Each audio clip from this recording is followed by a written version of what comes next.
um prazer ter vocês aqui no Rede Vida Serviço. Alimentação e nutrição adequadas na infância representam a base para a sobrevivência, crescimento e desenvolvimento infantil. A campanha Agosto Dourado simboliza a luta pelo incentivo à amamentação, sendo a cor dourada escolhida por representar o padrão ouro de qualidade do leite materno, que tem tudo o que o bebê precisa até os 6 meses de vida. Mas a amamentação pode despertar várias dúvidas. Para amamentar seus bebês com sucesso, muitas mães podem precisar de auxílio e de um período de aprendizado. Para falar sobre os benefícios do aleitamento materno, recebo a Dalise, que é consultora de amamentação e fisioterapeuta pediátrica. Seja muito bem-vinda. Obrigada, Ana, pelo convite. Prazer estar aqui. Prazer é nosso. Dalise, quando oferecer o peito ao bebê? Olha, o peito ao bebê deve ser oferecido já na primeira hora de vida, né? O que a gente chama de golden hour. E depois, sempre que o bebê mostrar sinais de que ele precisa ser amamentado, que são sinais de fome do bebê, né? A gente fala que tem que ser em livre demanda, e essa livre demanda é em observação ao bebê e também à vontade da mãe. Essa golden hour, ela previne as mortes neonatais? Ela ajuda nesse contato já imediato entre mãe e bebê? Sim, Ana, é super importante. A Golden Hour previne principalmente, né? Aliás, a Golden Hour faz com que o bebê inicie a amamentação o quanto antes, e a amamentação iniciada precocemente faz com que o bebê não tenha, então, muitos problemas que podem culminar aí com a morte do recém-nascido, que é a morte até 28 dias. Mas toda mamãe que acaba de ter seu bebê tem leite? O leite já desceu? Ela já consegue dar esse oferecimento para a criança? A gente precisa sempre observar, Ana, principalmente a depender da via de parto. Muitas mamães que têm o parto cesárea pode ter um delay, um atraso na descida do leite, e aí é preciso intervenção, é preciso um cuidado maior com essa mamãe para que o bebê então mame naquele momento, no momento adequado. E esse cuidado acontece já na maternidade pelas pessoas que estão lá, ou ela pode ter um acompanhamento como uma profissional como você, que é uma consultora de amamentação, para estimular essa descida do leite, é isso que fala? O ideal é que as mamães vá para a maternidade já bem orientadas, né? Para que elas mesmas saibam o que fazer, né? Caso haja, por exemplo, um atraso na descida do leite. Mas nos hospitais, nos grandes centros, tem equipes especializadas para ajudar as mamães na amamentação, né? E as consultoras de amamentação fazem muito bem esse trabalho também. Elas podem ser contratadas e ir até a maternidade ajudar as mamães nesse período. Para as gravidinhas que estão assistindo a sua entrevista, logo eu vou ter bebê, Dalise, e agora eu quero dar essa primeira mamada que você disse que é tão importante. Você tem como dar uma dica para elas de como fazer esse leite descer mais facilmente, Dalise? Sim, Ana. Primeiro é fazer, né? Estar disposta a fazer a Golden Hour, pedir e orientar a equipe, né? Falar que você quer fazer esse contato pele a pele precoce com o bebê, ajuda muito a que aconteça a Golden Hour, né? Porque para o bebezinho é um ato reflexo. A partir do momento que ele nasce e vem para o colo da mãe em contato pele a pele, ele começa então a ter esse estímulo de sucção. Então isso já ajuda muito, né? Então esse contato pele a pele faz com que o bebê queira sugar. E aí, então, para que o leite desça, é importante, por exemplo, a mãe está disposta a fazer a massagem na mama ajuda muito a ligar, né, os receptores da prolactina, que é o hormônio que faz o leite, de maneira mais precoce, o posicionamento, o estímulo pele a pele, então tirar toda a roupinha do bebê, colocar o bebê pele a pele com você, faz com que o seu leite desça muito mais rápido, muito mais precocemente. Você trouxe uma mama aqui, e através dessa mama você consegue ensinar pra gente como é essa massagem? Essa massagem é uma massagem simples, tá? Essa aqui tá representando a mama, vai pegar os 3 dedinhos aqui, né? O mais gordinho do dedinho, e vai fazer uma massagem circular por toda a mama, ó, né? Não tem muito assim, começa por um lado, começa por outro, não importa, tá? O importante é pegar todas as áreas da mama, né? A região aqui da areola, todinha, e fazer também no bico, né? Estimulando, então, a produção, né, do leite, a descida do leite. O leite, Ana, ele fica no peito de uma maneira não liquidificada. E quando a gente faz esse estímulo, o leite, então, fica mais líquido e mais fácil para o bebê sugar, favorecendo a amamentação, então. Então, repetindo, a massagem tem que ser circular por toda a área da mama. Aonde perceber que está mais durinho, faz a massagenzinha, porque ali está precisando de mais cuidado.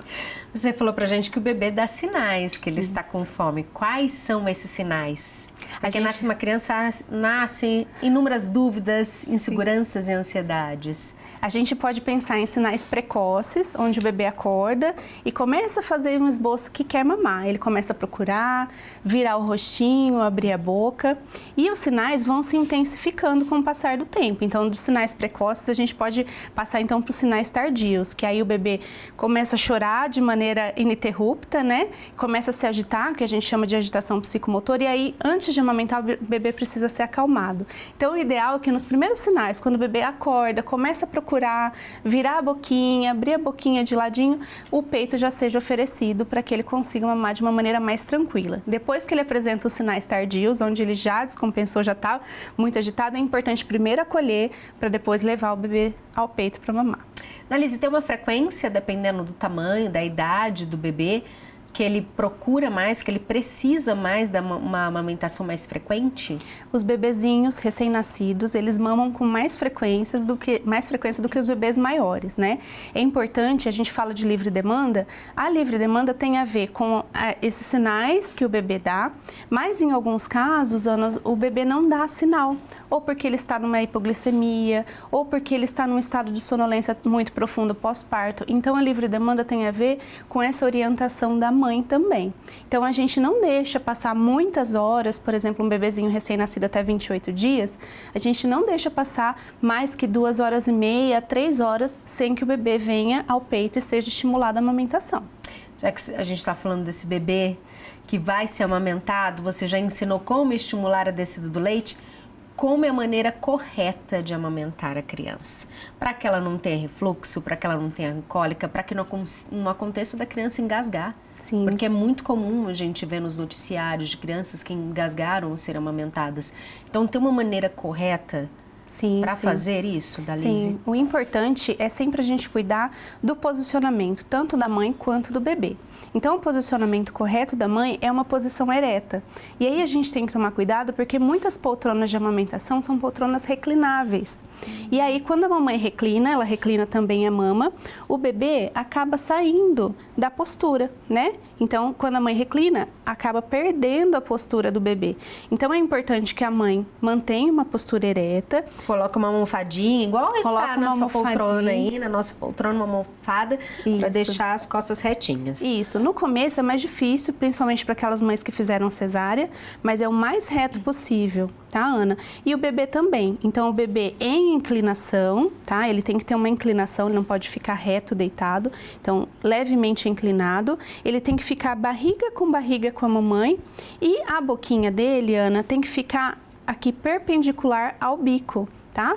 Então, essa é a postura de acoplagem que a gente fala. Então, é nessa postura que a gente vai trazer o bebê. Um bebezinho pequeno, recém-nascido, a gente não segura dessa forma como a gente vê nos comerciais, por exemplo, né? Porque senão a gente vai relaxar e vai acabar trazendo o bebê mais para a lateral e vai perder a pega. Então, o bebê recém-nascido pequeno, a gente segura dessa forma, com um abraço aqui, envolvendo a cervical, estabilizando bem a cervical do bebê para ele não ficar, né, um movimento que a gente chama de pica-pauseando, né, que é quando o bebê fica com a cervical muito instável. Então, a gente abraça aqui a cervical do bebê e aí sim a gente consegue acoplar com segurança o bebê na mama, mantendo bom posicionamento tanto do bebê quanto da mãe.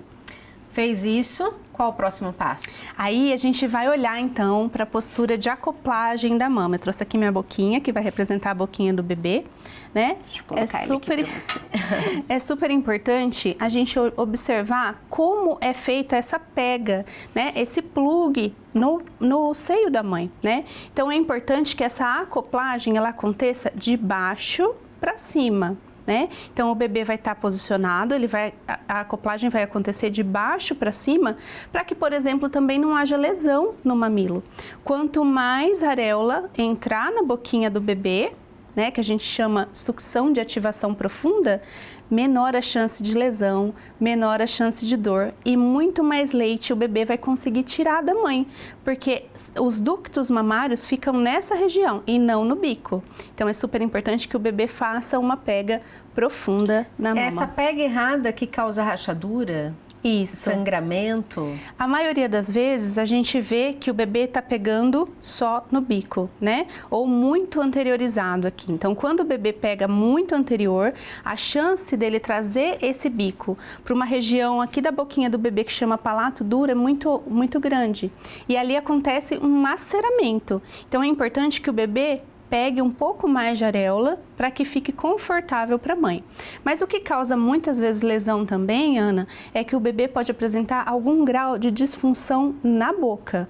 E aí ele precisa de um cuidado especializado. E como que a mamãe e o papai descobrem que esse bebê tem uma disfunção na boca? Porque é tudo tão novo. Sim, a gente vai olhar para o que a mamãe está sentindo. Então, aquela mamãe que passaram-se 7 dias depois que o bebê nasceu e ela continua sentindo dor, no começo, lá no comecinho, nos primeiros dias, é comum você sentir uma sensibilidade na mama, porque nunca foi tão solicitada antes, né? Mas se essa dor, esse incômodo perpetuar por mais de 7 dias, a gente já começa a ficar atento, porque pode estar havendo uma alteração na função da boca do bebê, e aí ele precisa de um cuidado especializado. Outra coisa que a gente precisa olhar é para o bico da mãe. Se o bico sair achatado, né, a gente chama bico de formato de batom, ou se tiver muitas lesões em volta do bico, isso também é indicativo que o bebê está com disfunção oral. Mas o mais importante, Ana, se o bebê não conseguir extrair o leite da mama, isso sim é um sinal que a gente chama um sinal padrão de disfunção oral. Então é preciso que ele mame, mas é preciso que ele consiga e seja potente em extrair o leite da mama. E é um trabalho bem vigoroso. Dalise, e a mamãe que teve a mama machucada e ela quer continuar amamentando, ela pode passar algum produto? Muitos falavam assim, tem que colocar casca de banana, tomar sol, fortalecer. Mas aí ela está amamentando, como que ela pode cuidar desse seio para servir um alimento ouro para o bebê dela? O principal cuidado, Ana, é justamente cuidar dessa pega. Então, fazer a pega mais profunda, livrar o mamilo, essa região tão sensível, né? O bico, essa região tão sensível, dessa região que machuca do bebê. Então, é preciso fazer essa pega correta, e essa pega correta tem a ver com essa acoplagem do bebê na mama. Então, a gente precisa cuidar desse momento, não seguir se a mama está doendo. Então, se fez a pega, a mama começou a doer, tem que tirar o bebezinho, organizar a postura, organizar o bebê, fazer a pega novamente e seguir quando estiver se sentindo bem, tá? Então é super importante. Não tem algo que eu fale para você, olha, isso melhora, né? Passar isso, passar aquilo. Na verdade, nós temos tratamentos paliativos que melhoram sim, né? Então as consultoras têm bastante, assim, uma gama de tratamentos que melhoram essa sensação, essas lesões, mas mais uma vez, são tratamentos para aquele momento ali, é algo paliativo. O que vai fazer com que não machuque a mama da mãe é justamente essa função adequada do bebê na sucção. É a pega do bebê e a função de sugar. O bebê pode rejeitar uma das mamas ou pode até não querer mamar o leite materno? O bebê pode rejeitar uma das mamas, isso está muito associado com algo que se chama torcicolo congênito. Então o bebê, ele não fica bem na postura, né, de uma das mamas, então isso é bastante associado com isso, ou alguma alteração anatômica da mama da mãe, né? Então mamas que têm baixo fluxo de leite, o bebê tende a não gostar. Então mães que têm menos glândulas naquela região por algum problema, o bebê pode recusar ali a mama naquele lado, tá? Então é super comum mesmo que o bebê tenha essa recusa, mas não é normal. Então o bebê tem que gostar de mamar as duas mamas e ele deve, em todas as mamadas, né? Todas as mamadas a mamãe tem que oferecer as duas mamas para o bebê. Tá? Então não é, antigamente falava assim, dá uma mama, deixa esvaziar, depois na outra mamada dá outra. Então essa indicação já não é mais assim. Então a gente indica que em uma mamada o bebê seja oferecido para o bebê as duas mamas, né? E aí a gente vai ter a garantia que o bebê está extraindo mais leite, ele vai poder posturar, né? Que é justamente ir para a postura de ambos os lados e estimular a mãe. Porque, Ana, se eu tenho leite sobrando em uma das mamas, esse leite libera um fator que se chama fator de inibição da lactação. E aí a mãe vai começando a diminuir a produção de leite, né? O que é algo muito que nos preocupa, né, como mães. Então, para manter uma boa produção, é importante que haja o esvaziamento das duas mamas, bilateral. E assim a gente vai produzindo mais leite. Por isso que é tão importante um espaço como esse, porque a medicina vai evoluindo, o aprendizado vai chegando e a gente vai sabendo mais como lidar e cuidar bem do bebê e também da mamãe. Sim. E existe uma fala, que eu não sei se é mito ou verdade, mas que tem leite fraco. Muito se ouve falar, principalmente das vós, bisavós, não conseguiu amamentar porque tinha um leite fraco. Existe isso, Dalise? Ana, o leite materno é o alimento mais específico do mundo. Ele se ajusta à necessidade real do bebê. Então, por exemplo, um bebê que está gripadinho, aquele leite materno ele vai ser modulado para suprir as necessidades daquele organismo que está doente. Então, ele vai ter imunoglobulinas ali. Então, não existe leite fraco. Tá? Então, todos os leites, né, tanto o colostro, eu vejo muitas mães subestimar o colostro, a gente fala que o colostro é o líquido dourado, né? Então, todos os leites são importantes, tanto o colostro quanto o leite de transição, né? Aquele leite que parece ser mais ralinho, aquele leite mais grosso, todos eles têm fatores suficientes para o bebê. E não tem, Ana, no mercado nada que se compare ao leite materno, justamente porque o leite é esse líquido específico às necessidades do bebê. Muitas mulheres têm que dar o complemento. É uma coisa de caso a caso, Dalise, dependendo do estado do bebê e da mãe, quando o bebê não consegue com leite materno alcançar algum peso que seja ideal para a fase de vida dele? Ana, graças a Deus a gente tem as fórmulas. As fórmulas, elas têm um papel muito importante quando bem aplicadas, né? Então, tem casos que o bebê precisa sim receber a fórmula. É importante que ele receba. A alimentação, a hidratação e a nutrição do bebê é inegociável. Então, o bebê não pode esperar, por exemplo, mães que têm atraso na descida do leite ou mães que fizeram cirurgia na mama, né? Que tiraram a mama, como a cirurgia de mastopexia. Essas mães possivelmente evoluirão com uma amamentação mista, né? Na qual elas fazem uso de fórmula e também dão o leite materno. E aí, a fórmula tem sim um papel muito importante, né? Então, as consultoras não têm problema nenhum com as fórmulas, a gente só gosta que seja, né, usada de uma maneira muito específica, muito bem aplicada, e aí tá tudo bem. E aí, Dalise, mas eu vou evoluir com leite materno e leite, né, fórmula? Qualquer quantidade de leite materno é importante, é melhor do que nada. Então, é super importante tentar manter o aleitamento, mesmo que haja necessidade do uso de fórmula. Vivemos num país muito quente. Quem amamenta, amamentação exclusiva até o 6º mês, não precisa mesmo oferecer água, Dalise? Não, Ana, o leite materno é o mais potente em hidratação que a gente tem dos líquidos, né? Então não precisa oferecer água, não precisa oferecer chá, é só oferecer bastante TT em livre demanda, né? A necessidade do bebê e a observação da mãe. Então, naqueles dias mais quentes, a mamãe vai se organizar para oferecer mais vezes o leite para o bebê, por mais que ele não peça. A gente vai também aí pela nossa observação, pela nossa intuição e pela nossa sensação. Então, naqueles dias de muito calor, a gente vive numa região muito seca, realmente faz toda a diferença para o bebê. Então, a mamãe tem que oferecer em livre demanda mais vezes o leite materno para o seu bebê. Vou aproveitar que você trouxe o bebezinho aqui. Depois da amamentação, a pega correta, o arrotar. Ainda faz isso? Eu indico que faça. O leite materno, ele é um leite fisiológico, né? Então, a gente não precisa ficar muito tempo para esse arrotar. Então, antigamente ficava 40 minutos, né? O importante é colocar o bebê para arrotar, né? E aí a gente vai ficar um tempo curto, pode ficar aí 5 minutos, é suficiente, tá? A gente vai erguer o bebê aqui nessa região e a gente pode ir dando batidinhas aqui nessa região das costas, para que se tiver alguma bolha de gás, essa bolha suba e o bebê arrote e tá tudo bem, tá? Então é importante. E nessa hora a gente pode usar o papai, né? A mamãe já lá fez a amamentação, então a mamãe pode dar para o papai, para que o papai ou a vovó, ou quem tiver ali pertinho, possa fazer o bebê arrotar. E aí depois colocar o bebê para deitar, sempre de barriga para cima. Que essa rede... ensina pra gente aí o jeito de aqui, deitar. Aqui, aí acabou. Sim. Aí a gente pode colocar o bebê de barriga para cima. Se o bebê for dormir à noite, né, no qual os pais vão dormir também, sempre de barriga para cima. Durante o dia, com supervisão, aí a gente pode lateralizar o bebê, né? Colocar até de barriguinha para baixo, que é importante também.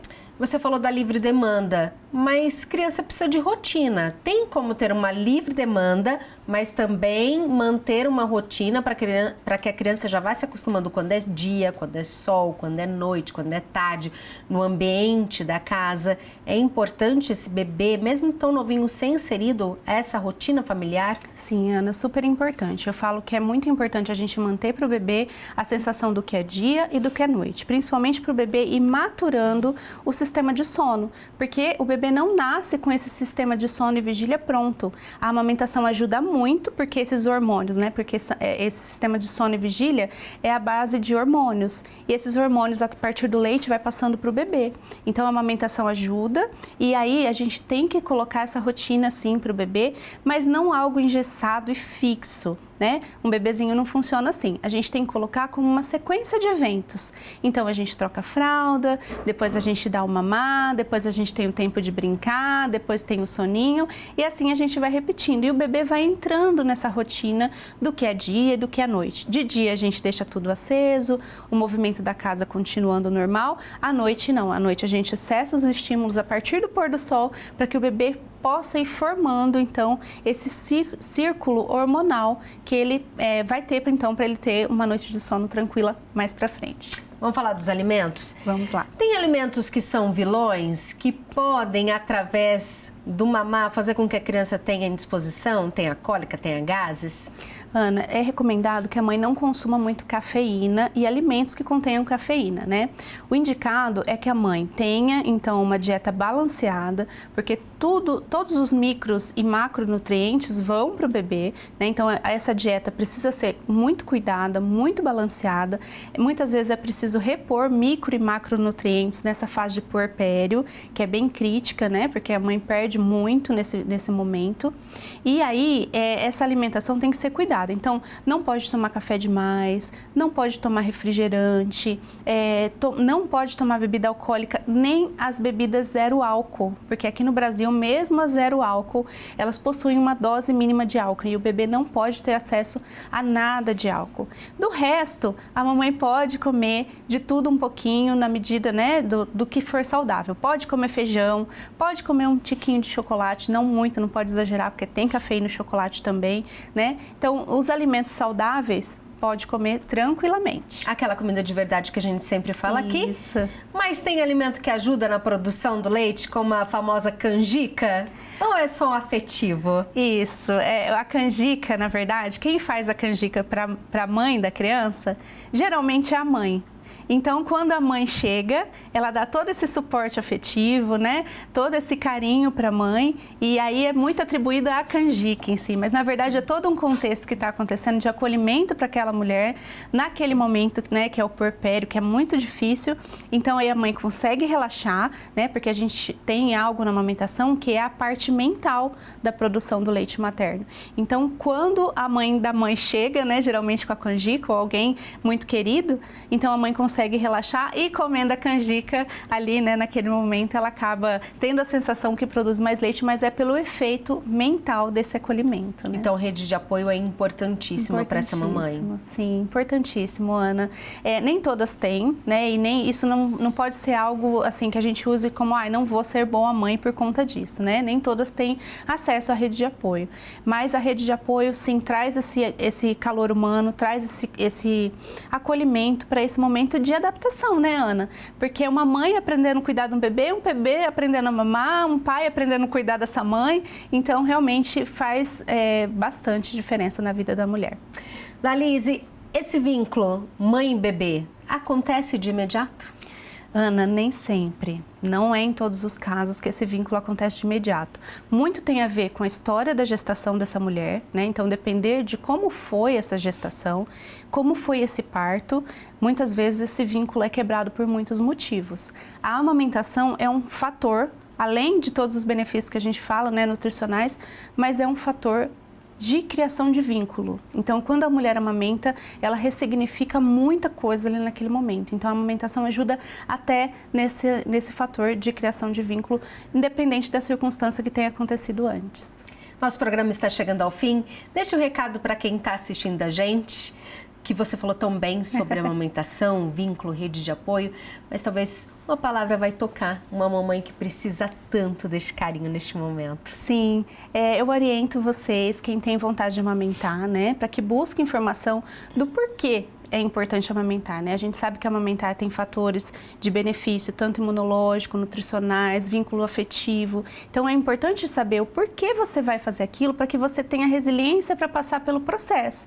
A amamentação é o primeiro grande processo da maternidade. Então é preciso ter resiliência, é preciso ter muita paciência, é preciso ter um ouvido com o coração em relação ao seu bebezinho, olhar para aquele bebezinho que acabou de nascer e ter muita paciência, Ana. Um bebezinho recém-nascido, ele não sabe muita coisa, ele não sabe nem que ele nasceu, ele não consegue entender que ele está separado do corpo da mãe, né? Então é preciso ter paciência no processo de amamentação e buscar ajuda profissional, né? Aonde você conseguir aí na sua cidade, para que você tenha esse acolhimento. Não titubeie em procurar ajuda de um profissional que entenda de amamentação.